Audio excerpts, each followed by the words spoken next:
اعوذ باللہ من الشیطان الرجیم بسم اللہ الرحمن الرحیم اتی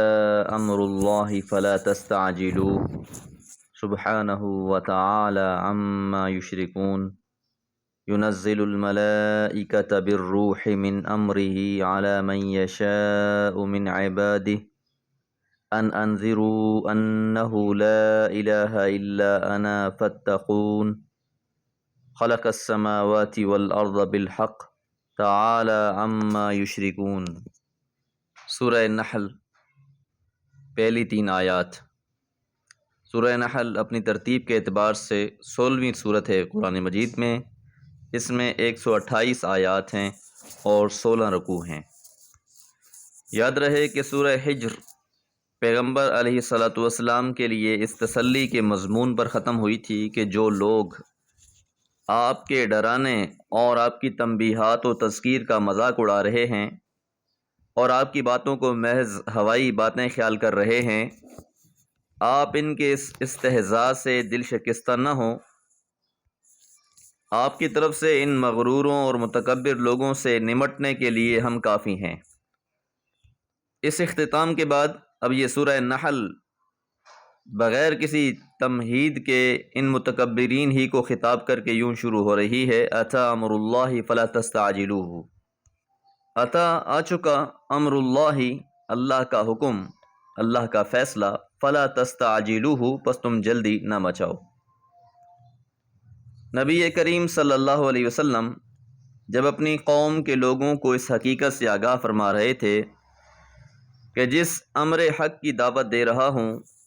اگر تم نے اس کو اختیار نہ کیا تو مہلت کی مدت ختم ہو جائے گی اور تم پر اللہ کا عذاب آ جائے گا، تو سرکشوں کی طرف سے آپ کو یہ جواب ملتا کہ جس عذاب کی دھمکی سنا رہے ہو وہ لاتے کیوں نہیں ہو؟ ہم تو تمہاری باتیں جب مانیں گے جب اس عذاب کو دیکھ لیں گے۔ تو یہاں فرمایا اتی امر اللہ کہ اللہ کے عذاب کا حکم صادر ہو چکا۔ یہ محض دھمکی نہیں بلکہ ایک امر واقعی ہے، کیونکہ کسی بھی قوم میں رسول کی بعثت اس قوم کے لیے آخری چانس ہوتی ہے۔ اب جو لوگ رسول پر ایمان لائیں گے وہ نجات پائیں گے، اور جو لوگ تکذیب کریں گے وہ ہلاک کر دیے جائیں گے۔ تو رسول حق اور باطل کے درمیان میں کسوٹی ہے، اس لیے رسول کی بعثت کے بعد اس کی قوم کے لیے 2 ہی راہیں رہ جاتی ہیں، یا تو وہ لوگ ایمان لائیں اور نجات حاصل کریں، ورنہ اللہ کی پکڑ میں آئیں گے اور اپنی سرکشی کا انجام بد دیکھیں گے۔ سبحانہ پاک ہے وہ اللہ تعالی، و تعالی اور بلند ہے، عما ان سے، یشرکون جسے وہ شریک بنا رہے ہیں۔ مشرکین ہمیشہ اللہ کے نیک، بزرگ اور صالحین لوگوں کو جو پہلے گزر چکے ہوتے ہیں شفعاء بنا لیتے ہیں، اور عقیدہ یہ بنا لیتے ہیں ہؤلاء شفعاؤنا عند اللہ، جس طرح قرآن نے یہ بات واضح کی کہ یہ ہماری اللہ کے ہاں شفاعت کرنے والے ہیں۔ تو یہاں یہ بات واضح کر دی گئی کہ کوئی خبط میں نہ رہے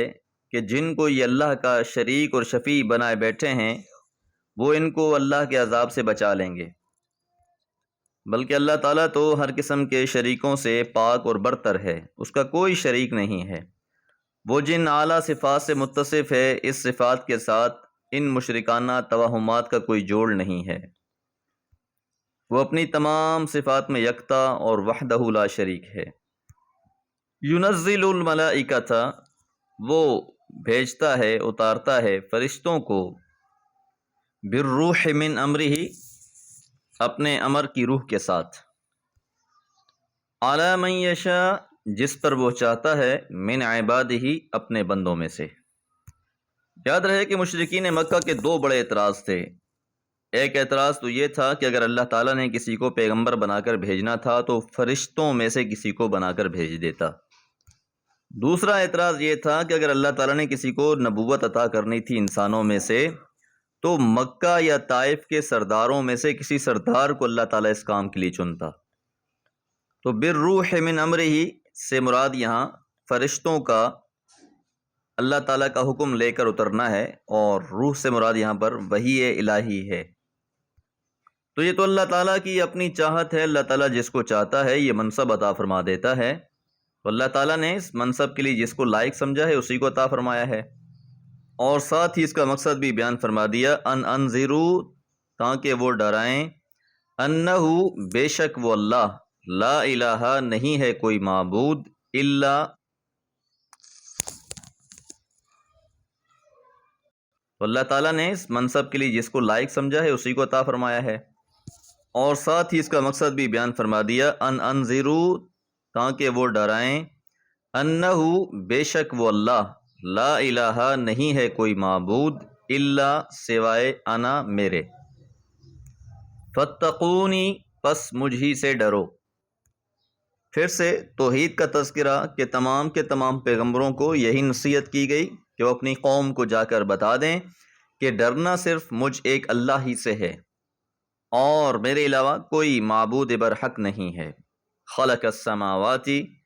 تخلیق کیا ہے آسمانوں کو، والارض، اور زمین کو، بالحق، مقصد کے ساتھ، حق کے ساتھ۔ تعالی، بلند و برتر ہے، عما، ان سے، یشرکون، جنہیں وہ شریک بنا رہے ہیں۔ اللہ تعالیٰ نے زمین و آسمان کو حق کے ساتھ بنایا، تو حق کا معنی مقصد اور غایت کے ہیں،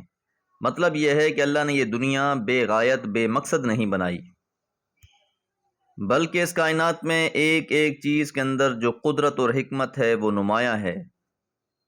تو اللہ تعالیٰ نے اپنی کائنات کی طرف اشارہ کرنے کے بعد پھر فرما دیا تعالی عما یشرکون، کہ ایک طرف تو کفار اور مشرکین اول تو قیامت کے قائل ہی نہ تھے، پھر ان کا اصل تعلق ان کے ان فرضی معبودوں اور شرکاء اور شفعاء سے رہ گیا تھا جن کی وہ پوجا کرتے تھے، اور ان کا گمان یہ تھا کہ اللہ سے نمٹنے کے لیے یہی کافی ہیں۔ تو ظاہری بات ہے یہ عقیدہ اس کائنات کے حق ہونے کے متضاد تھا، پھر تو اللہ تعالیٰ کا کوئی مقصد ہی نہیں رہتا کہ جو انسان جو چاہے کرتا رہے،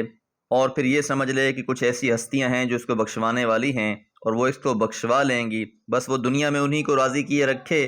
اور آخرت انہی کے ذمے ہے۔ تو ہر دور میں شیطان نے انسانوں کو یہی دھوکہ دیا ہے،